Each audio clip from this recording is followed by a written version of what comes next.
네, 오후 1시에 가장 뜨거운 시사 프로그램 이슈앤피플 2부 시작합니다. 자, 내년에 이자도 내려갈 것 같지 않아 보이고요. 사회 갈등도 줄어들 것 같아 보이진 않습니다. 대통령실 중심으로 정부가 어떻게 내년을 끌고 갈까요? 신년 업무 보고를 봤는데 일반 국민들도 참여하는 방식이라고 합니다. 도어 스태핑도 사실은 매일 일반 국민들에게 얼굴을 보여주는 방식이었는데 이것도 일반 국민들에게 오픈하는 방식 같기도 하고요. 좋을지 나쁠지 어떻게 평가하는지 들어보겠습니다. 자, 이번엔 이종훈 박사님부터 국민 참여 업무 보고 좀 독특하기도 하고요. 보통 이 국민 참여는 지금 더불어민주당이 옛날부터 굉장히 좋아하던 국민과의 대화 뭐 이런 거 되게 많이 했었죠. 옛날 열린당 시절부터 굉장히 좋아하던 참여 정부 당시에는 사실은 뭐 일반 시민이나 뭐 시민단체들의 국정 참여도가 굉장히 높았던 바가도 좀 있고 그런데 윤석열 정부가 이제 이 방식을 택하는 거는 좀 맥락이 조금 다른 것 같다라는 생각을 좀 맥락이 하게 돼요. 다르다고요? 그러니까 좀 안 그래도 지금 YTN이 그것 때문에 굉장히 좀 곤욕을 치르고 있기도 하던데. 그러니까 지금 대통령실의 홍보 전략이 준비된 것만 보여주자 이렇게 지금 바뀐 것 같아요. 그래서 도어 스태핑도 이제 중단을 한 거고. 그러니까 뭐 돌발 발언이나 이런 거 돌발 질문에 대해서 대응하는 과정에서 실수가 빈발했고 그것 때문에 뭐 지지율 손해를 많이 봤다 이런 생각을 하는 것 같아요. 그래서 준비된 것만 보여주면 그런 이제 그 부작용은 덜할 것이고 그러면 지지율도 회복될 것이다. 그런데 도어 스태핑 중단했더니 지지율이 올랐네. 그렇죠. 이렇게 되니까 이제 더 확고한 확신이 된 것 같아요. 그래서 이 업무 보고 방식도 이제 뭐 외견상으로는 일반 국민들이 뭐 참여해서 굉장히 개방적이고 공개된 형태로 진행이 되는 것 같긴 한데 과연 그렇게 진행이 될지 일반 국민들이 이 자리에서 혹시 질문할 기회가 왔을 때 정말로 이 가감 없이 본인 생각을 이야기할 수 있는 그런 자리가 될런지 아니면 사전에 준비된 뭐 일종의 각본에 따라서 준비된 발언, 준비된 질문만 그냥 하게 되는 그리고 이제 준비된 답변만 듣게 되는 그런 자리가 될런지 이게 좀 굉장히 의문입니다. 근데 후자가 될 가능성이 현재로서는 좀 높아 보여서 이게 과연 그 일반 국민들이 처음에는 잘 모르겠지만 시간이 지나면 지날수록 이런 방식 국민들이 곧바로 알아차리잖아요. 그죠? 그랬을 때 과연 효과가 있을까? 제가 홍보 전략을 짰다면 이렇게 안 짰을 텐데 왜 이렇게 짰을까? 어떻게 짜셨을 겁니까? 뭐 저라면 그러니까 돌발 질문도 받아야 되는 거죠. 더 생생한 분위기로 가겠다. 그럼요. 그렇게 해야 되는 거고 그리고 원래 도어 스태핑 처음 하겠다라고 했을 때 취지가 그거 아닌가요? 맞습니다. 준비되지 않은 뭐 미국 대통령처럼 뭐 그냥 격의 없이 기자들로부터 그냥 아무 기자로든 간에 질문 받고 거기에 대해서 그냥 뭐 자기가 아는 범위 내에서 답변하고 그런 굉장히 자연스러운 분위기를 원래 구상했던 거 아니겠어요? 그래서 이제 국민들하고 좀 소통하는 모습을 보여주겠다. 이제 그 얘기였는데 이게 점점 옛날식으로 되돌아가는 것 같아요.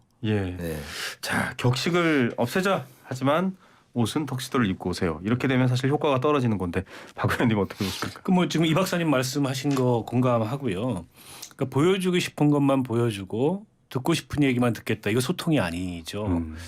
근데 지금 이렇게 대통령이 주재하는 회의를 언론 생중계를 통해서 혹은 일반 국민이 방청석에 참석한 채로 여는 게 아마 2번 있었습니다. 비상경제대책회의하고 지난번에 국정과제 점검회의가 있었는데 특히 이제 국민들이 참여한 국정과제 점검회의를 저도 지켜봤습니다만 사실은 정부나 대통령 입장에서 불편한 질문이 하나도 없었어요.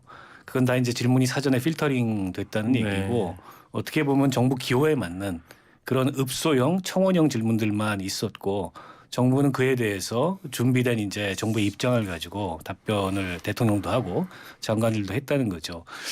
그래서 저는 형식보다 중요한 게 실질이라고 생각하는데 이런 이제 국민 참여 형태의 국정 회의라는 게 이제 실질을 중시한다면 좀 가감 없는 형태의 그런 질의응답 토론 이런 것들이 이루어지는 게 저는 바람직하다는 생각이 들고 또 거기에 참여하는 국민들의 구성도 각계각층 다 고르게 포함해서 현 정부의 시책이나 현 정부의 입장에 공감하거나 동의하는 그런 국민들이 아닌 사람들까지를 포함해야 되는데 과연 그런 식으로 진행을 할지 모르겠어요. 그보다는 그야말로 이제 보여주기식 그런 소통의 장이 될 가능성이 높아서 그렇다면 그냥 이 장관이나 부처하고 따로 네. 이게 뭐 언론도 없고 국민도 없는 네네. 데서 그야말로 이제 실질을 중시하면서 네. 진행하는 업무 보고보다도 못한 결과를 낳을 수도 있겠다. 왜냐하면 네. 이게 이제 형식과 실질이 따로 놀 가능성이 네. 있거든요. 그런 면에서 봤을 때 현 정부가 이제 홍보 기조나 홍보 전략을 대통령실이 어떻게 잡았는지는 모르겠으나 저는 애초에 윤 대통령이 도어 스태핑을 시작하면서 가졌던 마음가짐이 있을 거 아닙니까? 네. 물론 도어 스태핑을 계속하는 게 바람직하냐 아니냐 이런 논의와는 별개로 어쨌든 국민과 어떻게 소통할 거냐, 언론과 어떻게 맞습니다. 소통할 거냐. 그동안에 여러 혼란도 있었고 또 시행착오도 있었고 그로 인해서 특히 이제 언론과의 불편한 그런 감정도 형성이 됐을 텐데 거기에 이제 저는 머물러 있으면 안 된다고 생각해요. 게다가 최근에 또 YTN 뭐 그 네. 사전 리허설 영상 관련해서도 이런저런 논란이 있는데 윤 대통령의 언론관이 지나치게 권위주의적인 거 아니냐. 근데 이런 문제의식이 있거든요. 네. 근데 한 번 이제 언론과의 관계에서 그런 인상이 형성되게 되면 그걸 극복하기가 굉장히 어렵습니다. 그런 면에서 봤을 때 저는 이번에 이제 그 신년 보고회뿐만 아니라 앞으로 임기가 많이 남았잖아요. 네네. 이제 어떤 소통을 할 것인가에 대해서 대통령실이 조금 더 많은 고민을 했으면 좋겠다는 생각입니다. 네, 뭐 MBC 때도 악의적이다라고 하는 어떤 의도가 뒤에 있다, 숨어 있다 이렇게 이제 판단을 하고 대응하는 것 같다, 좀 권위적이다 이런 평가를 내리셨는데요. 내가 홍보 소통 책임자라면 이런 표현 이 박사님도 하셨고 박 의원님도 사실 그런 제안을 많이 해주시는데 이 정도 되면 좀 개각도 한번 해서 분위기도 바꾸고 국민들한테 좀 새로운 얼굴로 여러분과 소통도 더 나아지게 하겠다. 개각 될까요? 어떻게 보십니까? 근데 사실 지금 대통령 임기가 이제 한 7개월, 연말이면 7개월 정도 되는데요. 네네. 7개월 만에 리셔플을 한다는 거는 조금 이르죠, 사실은. 네. 통상에 한 1년 정도는 일기 내각 그 테스트 기간, 내지 네. 평가 기간이라고 봐야 되는데, 근데 벌써부터 이제 개각 그 얘기가 나오고 네. 하마평도 나옵니다. 어느 부처 장관들이 바뀔 거다. 그렇죠. 뭐 성과가 별로 없다. 이런 얘기들이 나오는데 저는 뭐 좀 이른 감은 있지만 분위기 쇄신 차원에서 하는 것도 나쁘지 않다. 네. 게다가 이제 여당 내부 사정으로 봤을 때 이제 총선 앞두고 당으로 돌아가야 될 장관들도 네, 그렇죠. 일부 있거든요. 그리고 이상민 장관 무엇보다 그동안에 네. 이제 경질 요구가 빗발쳤는데 네. 안 했단 말이에요, 대통령이. 네. 대통령으로서는 책임론을 씌워서 경질하는 모양새를 피하려고 했던 것 같아요. 그럼 개각이 그렇다면 되겠군요. 개각을 통해서 자연스럽게 네. 그동안에 그 제기됐던 이상민 장관 교체를 수용하는 것도 하나의 방법이어서 연말 연초 시점에 나쁜 건 아닌 것 같아요. 예. 그런데 여당이 전당대회도 앞두고 있고 또 이게 개각을 하게 되면 후임자들에 대한 검증과 청문회를 통과해야 되잖아요. 그거에 대해서 부담이 굉장히 큰 것 같아요. 네. 그 초기에 좀 그랬죠. 일기 내각 임명할 때도 몇 번 이제 낙마가 네. 있었고 또 장기간 이게 이 검증과 청문회가 공석도 길었고. 연장되면서 정부 구성이 굉장히 늦어졌잖아요. 네. 그래서 자칫 이게 그런저런 점을 감안해서 시기를 놓치면은 뭐 3월이 훌쩍 지나서 거의 이제 상반기 다 갈 무렵에 네. 개각이 될 수도 있겠다. 그래서 지켜봐야 되겠습니다만 저는 나쁜 선택은 아니다. 네. 다만 이제 개각만 하고 국정 기조가 변하지 않는다면 그건 문제고요. 또 대통령이 갖고 있는 이제 인사 기준 같은 것도 네. 너무 이게 인재풀을 좁게 쓰는 그리고 네. 본인이 생각하는 이른바 그 핵관 중심의 인사 네네. 이런 것들 좀 벗어날 필요는 있겠죠. 예, 오히려 개각이 대통령실의 기회가 될 수도 있다. 다만 좀 시야를 넓혀야 한다 이런 조언도 주셨습니다. 저는 뭐 벌써 한 2달 전부터 전면 개각하자라고 얘기를 약간 했던 위기에 사람이에요. 대한 대응 성격으로요. 예, 그렇습니다. 그러니까 윤석열 뭐 대통령 지지율이 최근에 뭐 조금 회복세라고는 하지만 그렇다고 해서 뭐 높은 수준이라고 보긴 좀 어렵거든요. 네. 사실은 초기에 그 지지율을 끌어내린 가장 결정적인 요소가 인사 문제였잖아요. 네. 예, 논란이 워낙 많았었고 주부 장관도 여러 차례 예. 내판복되고. 그리고 사실은 좀 부적격한데 지금 어거지로 지금 임명해 놓은 사람들도 꽤 있단 말이에요. 네. 예. 그런 상황이라고 한다면 그러니까 이걸 차일피일 시간을 끌 게 아니고 빨리 전면 개각을 통해서 그 인사 문제에 관련한 논란 부분들을 좀 완전히 불식을 좀 시킬 필요가 있다. 네. 저는 그렇게 좀 생각을 하는데 그렇게 못 하실 것 같아요. 지금 하는 거 보니까 뭐 못하신다기보다는 안 하실 것 같아요. 예. 그래서 뭐 지금 흘러나오는 얘기는 중폭 개각 얘기하는데 중폭. 네. 시작은 중폭 개각으로 하는데 결국은 소폭 개각으로 끝날 가능성이 현실적으로는 굉장히 높지 않나 네. 그렇게 생각하고 이상민 장관도 경질을 검토는 하겠으나 네. 결국은 경질 안 하고 넘어가지 않을까. 예. 예. 그런 생각을 좀 최근에 많이 하고 있습니다. 자, 예, 저희가 같은 입장이시니까 여야의 입장을 골고루 이제 분석해 주시는 건 아닌 것 같고요. 분석, 진단의 예측까지 한꺼번에 다 해주시는 토론사무소 시간입니다. 자, 개각 얘기는 이 정도 접고요. 민주당에는 최근에 좀 큰 소식이 있습니다. 박지원 전 국정원장 복당. 이게 한 차례 보류가 됐다가 결국 승인이 됐습니다. 무슨 의미로 보세요?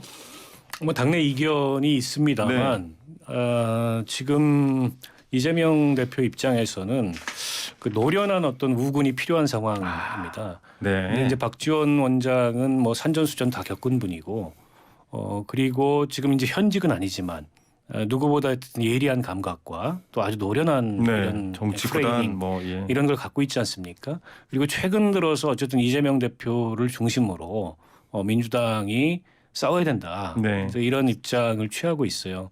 그 이재명 대표 입장에서는 어쨌든 복당 문제를 풀어서 지금 직면해 있는 여러 위기에서 네.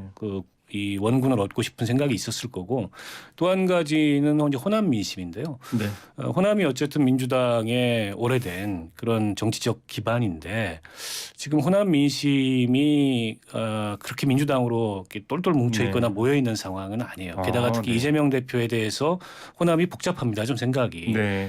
근데 이제 박지원 원장 정도의 정치적 중량감이라면 호남 민심을 모을 수 있는 구심점이 될 수 있기 때문에 그것도 이재명 대표 입장에서는 뭐 의미가 있다고 보고요. 박지원 원장은 정치 재개하실 생각이 있는 것 같아요. 네. 그러려면 빨리 하루라도 복당을 해서 어쨌든 민주당을 중심으로 기반을 잡아야 되는 거고 차기 총선에 출마하실지 안 하실지는 모르겠지만 일각에서는 이재명 대표가 자칫 사법 리스크로 인해서 네. 이 당대표직에서 내려와야 될 상황이라면 뭔가 이제 비상대책위원회 이걸 끌고 가야 예. 되는데 박지원만한 사람이 있느냐 이런 얘기도 일각에서 나오거든요. 그런 것도 이제 본인의 전망 속에는 담겨 있지 않을까라는 생각이 들고 당내 이견은 당연히 있을 수밖에 없습니다. 네. 그러니까 벌써 민주당을 떠난 지 한 7년 정도 됐고 네, 그렇죠. 또 그 과정에서 뭐 분당 뭐 여러 가지 네네. 상처들이 있었기 때문에 뭐 이견이 없는 게 오히려 이상하고요. 그럼에도 불구하고 현재 민주당과 이재명 대표 입장에서 보기에 놓치면 어떻게 보면 당의 손해가 되는 네. 네, 그런 정도의 정치적 역량을 가진 분이기 때문에 복당이 성사된 게 아닌가 싶습니다. 리스크에는 정치 구단이 필요하다 이렇게 보시는 분들이 많네요. 네. 저도 뭐 마찬가지 호남 민심이 이제 예전 같지 않은 부분, 그 부분하고 저는 그거 말고 또 다른 그 한 가지는 네. 정보력이다. 아, 그러니까 박지원 전 원장의 정보력이 필요했다라고 저는 생각을 네. 해요. 그러니까 어찌됐건 국정원장을 직전 문재인 정부 때 좀 지금 뭐 수사를 막 받고 네. 있습니다만. 네. 하신 바가 있고 뭐 국정원이 뭐 사실은 개혁을 통해서 뭐 국내 정보 수집 안 한다라고는 하는데 네. 안 한다라고 믿는 국민이 사실은 별로 없어요.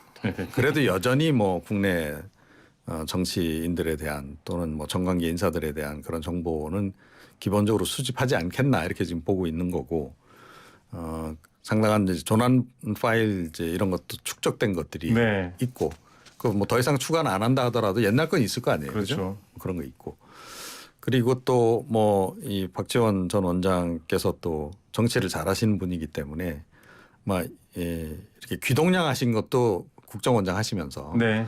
꽤 있을 것이다. 그 중에는 윤석열 대통령에 대한 것도 물론 적잖이 네. 있겠죠. 뭔가 실탄을 네. 갖고 들어올 거다. 그래서 이제 그것에 대한 그 기대감도 좀 상당히 작용한 게 아닌가. 네. 사실은 박지원 전 원장이 이 정보력이 굉장히 좋은 거로는 이게 좀 그렇죠. 여의도 바닥에서 좀 소문이 나신 분이어서 네. 그것도 실제로 또 그렇기도 하고 예. 저는 그 부분도 작용을 했다 이렇게 생각합니다. 알겠습니다. 자, 시간이 얼마 남지 않았습니다. 마무리를 하면서는 국민의힘 얘기를 해야 될 텐데, 자, 당신 100%로 결정됐습니다. 정진석 비대위원장이 발표를 했는데 유승민 막으려고 꼴대 옮기는 거냐 이 말입니다. 한 1분씩 정도 시간이 있는데요. 뭐 그런 점이 없지 않죠. 네. 그러니까 전당대회 특히 당대표를 뽑는 전당대회 룰을 어떻게 할 건지는 각 당이 선택할 문제지 정답은 없습니다. 네. 근데 이제 오랫동안 민심을 반영한 룰을 가져오다가 이거를 이제 갑작스럽게 네. 당신 100%로 변화시키는 배경에는 어떤 경우에도 유승민이라는 변수를 봉쇄하겠다라는 네. 의지가 작용한 거라고 보고요. 이준석의 경험 때문에. 뭐 그것도 작용했겠죠. 그러니까요. 게다가 이제 대통령의 의지, 네. 당신 100%로 하는 게 좋지 않겠냐 이 얘기가 이제 전달된 이후로 아. 급격하게 저렇게 가는 것 같은데 그럼에도 불구하고 결과를 예단하기는 어렵다. 네. 선거라는 건 늘 그 예기치 않은 변수들이 작용하기 때문에 네. 결과는 뚜껑 열어봐야 된다 이렇게 생각합니다. 네. 국민의힘에서 국민을 빼면 뭐가 되죠? 힘만 남죠. 예. 그런데다가 이게 2004년도부터 이제 이 당대표 네. 경선의 여론조사를 네. 이제 반영하기 시작했어요. 처음에는 5대5로 시작했습니다. 네. 예. 왜 그때 그 방식을 택했는가? 네. 천막당사 시절입니다. 네. 예. 찻대기 정당 이래가지고 그렇죠. 정말 당의 소멸 위기까지 가서 천막당사 시절에 이거를 도입한 거예요. 그래도 국민 여론을 우리가 다시 되돌려 오지 않으면 우리가 살 길이 없다라고 해서 했는데 네. 일거에 네. 18년 전으로 되돌아가 버린 아. 정당이 돼버렸다. 그렇게 생각합니다. 안타까운 마음도 있습니다. 요즘 인기 있는 드라마가 재벌집 막내 아들인데요. 지분 싸움 치열하죠. 국민들께 지분을 주면 성공한 사례가 더 많았다라는 역사적 기록도 있어서 생각해 볼 부분이 많습니다. 두 분 말씀 오늘 여기까지 듣겠습니다. 감사합니다. 고맙습니다. 네, 토론사무소 시간 오늘은 박원석 전 의원, 이종훈 박사 두 분과 함께했습니다.